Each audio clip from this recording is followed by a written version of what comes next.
Welcome to math. Let's learn about equal parts. Shapes can be divided into equal parts. The math word is partitions. Here are two circles. Which one has two partitions? The circle on the right has two parts, but they are not equal.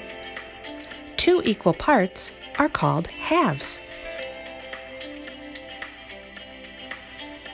What about a square?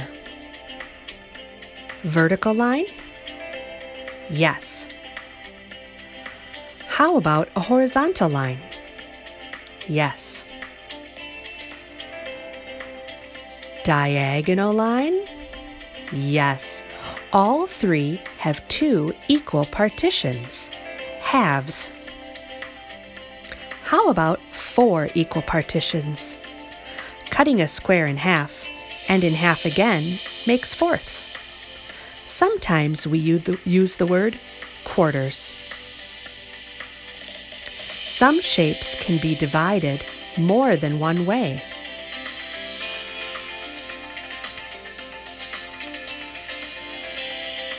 Ready for a question?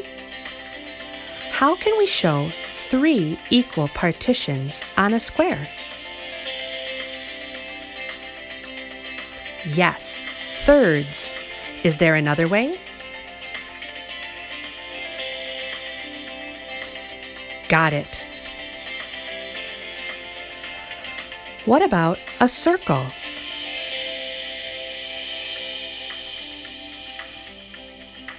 Those pieces aren't equal. Find the center. Now the three sections are equal.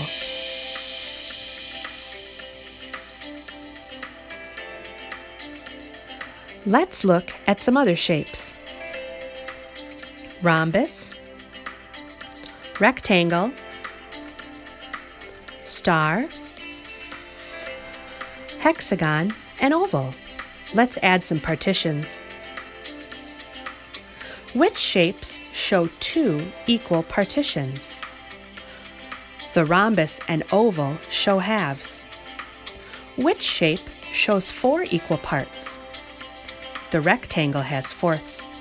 How many parts does the hexagon have? Three partitions. What about the star? It is divided into two unequal sections. Well done. See you next time.